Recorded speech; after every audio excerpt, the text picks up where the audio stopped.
अभी हैं हम विभूतिपुर प्रखंड के ईश्वरीय उच्च विद्यालय में, जहां आज मैट्रिक में और इंटर में फर्स्ट डिवीज़न आए हुए प्रतिभा का सम्मान हो रहा था।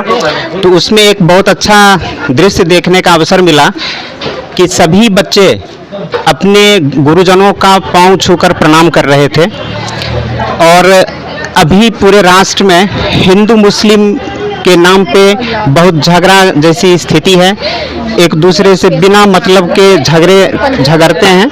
लेकिन मैंने देखा कि यहाँ अगर जाति की बात करें, जो हालांकि उपयुक्त नहीं होगा कहना, लेकिन यहाँ सभी झाजी, ठाकुर, मिसर, चौधरी का क्षेत्र है। उसमें आपको अगर कहा जाए तो आप मुस्लिम टीचर हैं, फिर भी सभी जाति से ऊपर उठ के आपका पांव छूकर प्रणाम कर रहे थे।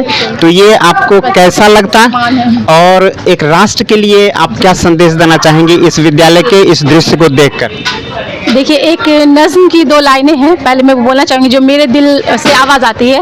मजहब नहीं सिखाता आपस में बैर रखना, हिंदी है हम वतन है हिंदुस्तान हमारा।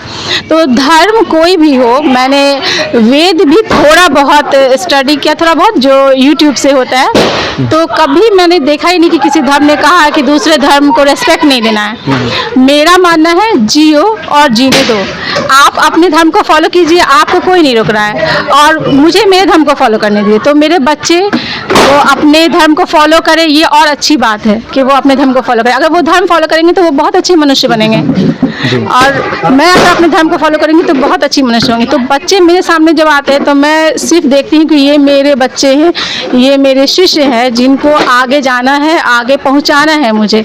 और यहाँ पर अगर धर्म की बात होती कि धर्म के अनुसार मुझे पढ़ाना होता, तो यहाँ पर एक भी मेरे धर्म का बच्चा नहीं है।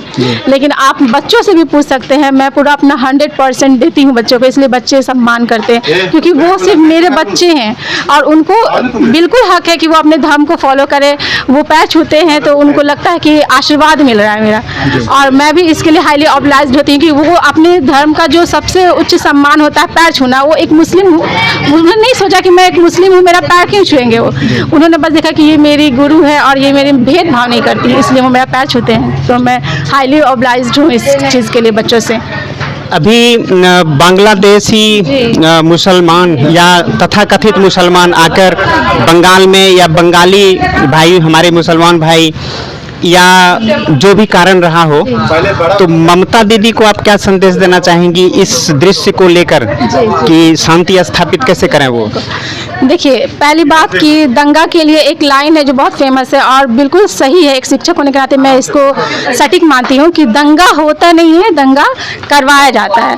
और दंगा जहाँ तक रुकने की बात है, किसी भी सरकार, किसी भी हम कहेंगे कि मुख्यमंत्री को इतना पावर होता है कि वो कुछ घंटों में दंगा रुकवा सकती है। माना कि उनको लगता है, राजनीति है वैसे, ये उनको लगता है कि दंगा उन्होंने नहीं करवाया, ये साजिश थी, या बिहार से कुछ लोग गए थे जो वहाँ के, हालांकि मैंने लोकल नागरिकों का भी इंटरव्यू पढ़ा जो हिंदू नागरिक वहाँ के, कहते हैं कि हम लोग पहचानते नहीं थे, वो हमारे पड़ोसी नहीं, जो पड़ोसी मुस्लिम्स है वो नहीं थे वो, लेकिन वो चूँकि मुस्लिम्स का भेष धरे थे। खैर ठीक है, माना कि ये जो भी थे बाहरी थे, लेकिन वहाँ पर जो आपको ममता दीदी हैं उनका बहुत बड़ा फॉल्ट है कि इतना अत्याचार वहाँ के हिंदुओं पर हुआ।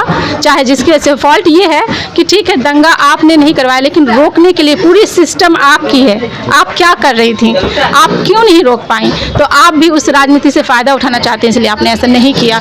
मैं इसके लिए बहुत दुखी हूँ और बहुत ज़्यादा हताहित होती हूँ जब कोई भी धर्म, कोई भी जाति के नाम पे एक आम नागरिक को मारा जाता है, चाहे वो हिंदू हो या मुस्लिम है। ये राजनीति में उनका भी बहुत बड़ा फॉल्ट है कि ममता जी को कुछ करना चाहिए था, वो कर सकती थी, सिस्टम उनके अंडर। जी, मैं हालांकि हिंदू मुसलमान शब्द का प्रयोग नहीं करना चाहता, परंतु ये क्षेत्र हिंदू बहुल क्षेत्र है, मुसलमान भाई इस क्षेत्र में दिखाई नहीं देते हैं, और आप करीब 30 किलोमीटर चलकर आती हैं, तो यहाँ इस क्षेत्र में आप अपने आप को कैसा महसूस करती हैं? कितना सुरक्षित, कितना असुरक्षित? देखिए, अगर मैं असुरक्षित महसूस करती तो सबसे पहले तो मैं ये जो नकाब लगा कर आती हूँ तो मैं ये नहीं लगा कर आती, क्योंकि नकाब नहीं लगाने पर पहले ही मेरा एक जो आइडेंटिटी है वो ख़त्म हो जाता, मैं एक नॉर्मल महिला लगती। लेकिन मुझे ऐसा कभी नहीं लगा कि मुझे यहाँ धर्म के नाम पर जज किया जाता है। बच्चे मुझे इतना प्यार करते हैं, इतना ज़्यादा सम्मान करते हैं, एक्स्ट्रा में पूछने आते हैं, क्लासेस में आते हैं, फील्ड में जब स्पोर्ट्स हो रहा होता है तब मिलने आते हैं। कभी लगता ही नहीं मुझे ऐसा हमको तो लगता है कि अगर कभी ऐसा कोई मतलब विशेष परिस्थिति हुआ तो बच्चे ही मेरे बॉडीगार्ड बन जाएंगे जी। तो इसलिए ऐसा कभी नहीं लगता है मुझे। पूरे भारत को उत्तर से दक्षिण, पूरब से पश्चिम, हिंदू मुसलमान या सभी एक एक प्राणी में भाईचारा हो, इसके लिए आप अपने श्रीमुख से कुछ संदेश दे दीजिए भारतीयों को। मेरा मानना है कि कभी भी किसी भी व्यक्ति को उसके मतलब कि रिलीजन से जज नहीं करना चाहिए। एज अ पर्सन सामने वाला कैसा है तो आपको उससे जज कीजिए। अगर वो खराब है तो वो हिंदू खराब नहीं है, वो एक व्यक्ति खराब है। अगर कोई खराब है तो वो एक मुस्लिम खराब नहीं है, वो व्यक्ति खराब है। कोई भी धर्म खराब नहीं होता है, उसके मानने वाले खराब नहीं होते हैं। तो करीब करीब हमारे हिंदू धर्म में तो, या हिंदू की ही बात ना करें, मैं व्यक्तिगत रूप से हिंदू मुसलमान सिख ईसाई में बांटना नहीं चाहता लोगों को, लेकिन व्यवहारिक परिदृश्य में बोलना पड़ता है। तो सभी धर्म तो एक ही है कि अहिंसा परमो धर्म। तो फिर दूसरे लोग धर्म के नाम पे हिंसा क्यों करने लगते हैं? अब धर्म के नाम पे अगर हिंसा सिर्फ आप मुस्लिम से जोड़िएगा, अगर आपको लग रहा है तो फिर ये गलत एग्जाम्पल होगा, क्योंकि यहाँ पे धर्म के नाम पे तो हिंसा मस्जिद के आगे भी लोग कर रहे हैं, ठीक है। और धर्म के नाम पे हिंसा अभी जो आपको मुस्लिम्स या तथाकथित मुस्लिम्स जो अभी आपको उन्होंने वहाँ बंगाल में भी किया है, तो इसलिए ये हिंसा किसी धर्म से जुड़ा हुआ नहीं है। इसलिए मैं इस बात को नहीं मानती। ये बस एक पॉलिटिकल एजेंडा है, उसके नाते ही किया था। मेरा तो ये भी मानना है कि बीजेपी भी किसी धर्म से नफरत नहीं करती, वो उसका अपना एक पॉलिटिकल एजेंडा है, उस एजेंडा के नाते जो कि जिसको मैं डर्टी पॉलिटिक्स कहती हूँ, उसके नाते वो काम कर रही है बस। अपना एक परिचय दे दीजिए कि आप। मेरा नाम तबस्सुम खानम है और मैं यहाँ पोस्ट ग्रेजुएट पीजीटी जूलॉजी में यहाँ बीपीएससी से चयनित हुई हूँ। इससे पहले मैं नियोजित शिक्षिका भी थी और उससे पहले मैं भी कोचिंग क्लासेस वगैरह लिया करती थी जी। +2 की शिक्षिका हूँ जूलॉजी से। कितने वर्षों से यहाँ हैं? यहाँ तो हम लोग का TRE थी में 1 साल पहले ही हुआ, TRE 1 में 1 साल पहले ही हुआ है हम लोग का यहाँ। और उससे पहले भी मैं 2014 से नियोजित में थी और कोचिंग क्लासेस वगैरह समस्तीपुर में लिया करती थी। गुरुकुल साइंस कोचिंग वगैरह में मैं पहले पढ़ाई हूँ। चलिए, बहुत बहुत धन्यवाद आपका। Thank you.